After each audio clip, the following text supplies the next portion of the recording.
The lord. ఈరోజు దేవుని వాక్యం మనం చూసుకుందాం. కీర్తనల గ్రంథము 9వ అధ్యాయము 10వ వచనం చూద్దాం. యెహోవా నిన్ను ఆశ్రయించే వారిని నీ విడిచిపెట్టేవాడు కాదు, కావున నీ నామం ఎరిగిన వారు నిన్ను నమ్ముకొందురు.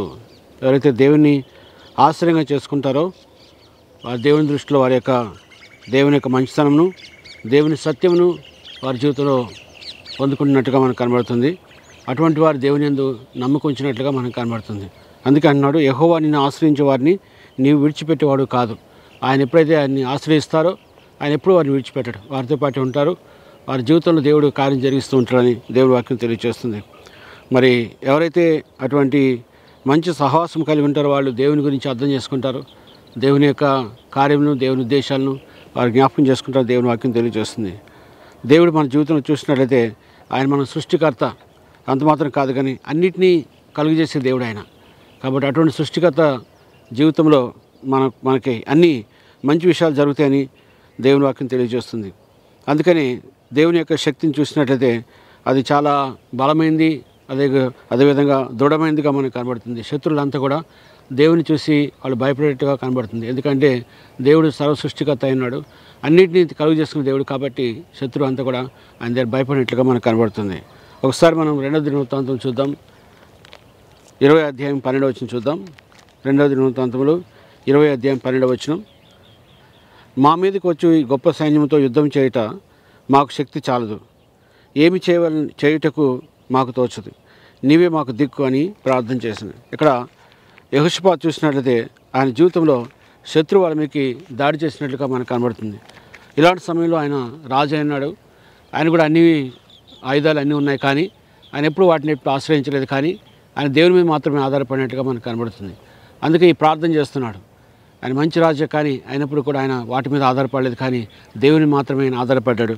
అందుకే ఆయన చెప్తున్నాడు, మా మీదకి వచ్చి గొప్ప సైన్యంతో యుద్ధం చేయుటకు మాకు శక్తి చాలదంటున్నాడు. అంటే మా శక్తి సరిపోదు, మా బలం సరిపోదు అంటున్నాడు. కాబట్టి మన జీవితంలో మనము మన శక్తి మీద, మన బలం మీద కాదు, కానీ దేవుని యొక్క శక్తి మీద, దేవుని మీద ఆధారంతో మనం ఉన్నట్లయితే తప్పకుండా మన జీవితంలో కార్యం జరుగుతాయని దేవుని వాక్యం తెలియజేస్తుంది. మా మీదకి వచ్చి గొప్ప సైన్యంతో యుద్ధం చేయుట మాకు శక్తి చాలదు, ఏమి చేయటం మాకు తోచదు అంటున్నాడు. మనం ఏం చేయాలో మనకి తోచదు అంటున్నాడు. ఎందుకంటే దేవుడు సర్వశక్తిమంతుడు కాబట్టి అన్నీ మనకి ఆలోచనలు దయచేసే దేవుడు ఆయనే. కాబట్టి ప్రతి ఆలోచన మనకు దయచేస్తాడు. కాబట్టి మనల్ని దేవుడు నడిపిస్తారు, దేవుడు అటువంటి ఆలోచన దయచేస్తాడు.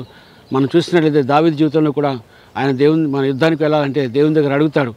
దేవుడు ఓకే అన్నప్పుడు ఆయన యుద్ధానికి వెళ్ళినట్టుగా మనకు కనబడుతుంది. ఎందుకంటే దేవుడు చెప్తేనే మనం వెళ్తే మనకి ఆ కార్యాలు మన జీవితంలో జరుగుతాయని దేవుని వాక్యం తెలియజేస్తుంది. అందుకే మనం చూసినదే బలమైన దేవుడిని మనం కలిగి ఉన్నాం. దేవుని యొక్క నామము బలమైన దుర్గము. మరి నీతిమంతులు ప్రవేశించి అందులో సురక్షితంగా ఉంటారని దేవుని వాక్యం జ్ఞాపకం చేసుకున్నాం. కాబట్టి మరొకసారి మనందరం కూడా దేవుని నామంలో మన బలంతో ముందుకెళ్దాము, దేవుని బలంతో ముందుకెళ్దాము. అంత మాత్రం కాదు, కానీ ఎవరైతే మిమ్మల్ని ఎదురు చూస్తుంటారో దేవుడి యొక్క నామంలో గొప్ప కార్యాలు వారు జరుగుతారని దేవుని వాక్యం తెలియజేస్తుందండి. అందుకే మనము దేవుని యొక్క నామంలో ఎప్పుడు కూడా నమ్మకం ఉంచాలి. We must trust him at all times. ప్రతి ఒక్క సమయంలో మనం దేవుని యొక్క నామం నమ్ముతుంది చాలా ప్రాముఖ్యమైనది. ఎందుకంటే ఆయన మీద నమ్మకం ఉంచడాన్ని ఆయన ఎప్పుడు కూడా విడిచిపెట్టడని దేవుని వాక్యం తెలియజేస్తుందండి. అందుకే మరొకసారి నమ్ముదాం.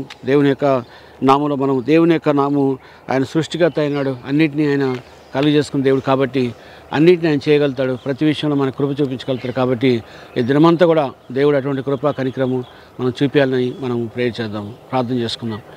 మహోన్నతుడా, మరొకసారి మమ్మల్ని మీ చేతులకు అప్పగిస్తున్నాను తండ్రి. మీ కృపా కనికరం మెండుగా మా జీవితంలో కృపించమని ప్రార్థిస్తున్నాను తండ్రి. దేవా, మరొకసారి ప్రభా యెహోషాపాతు ప్రార్థన చేసినట్లుగా ప్రభా తండ్రి, మాకు మీదకి ఈ గొప్ప సైన్యం వస్తున్నారు ప్రభా, మాకేమీ తోచదని చెప్పినప్పుడు ప్రభా మీ మీద ఆధారపడ్డాడు. కాబట్టి దేవా, మీ యొక్క బలంతో, మీ శక్తితో ముందుకెళ్ళినట్లుగా మనకు కనబడుతుంది ప్రభా తండ్రి. మరొకసారి మమ్మల్ని మీ చేతులకు అప్పగిస్తున్నాం ప్రభా. ఈ దినమంతా మాతో ఉండి మమ్మల్ని నడిపించమని ప్రార్థిస్తూ, సమస్తలో మీ నామానికి మహిమ చెల్లిస్తూ, ఘనత ప్రభావం మీకు ఆరోపిస్తూ, యేసుక్రీస్తు అతి పరిశుద్ధ నామములో అడిగి వేడుకొనుచున్నాం తండ్రి. Amen. God bless you all.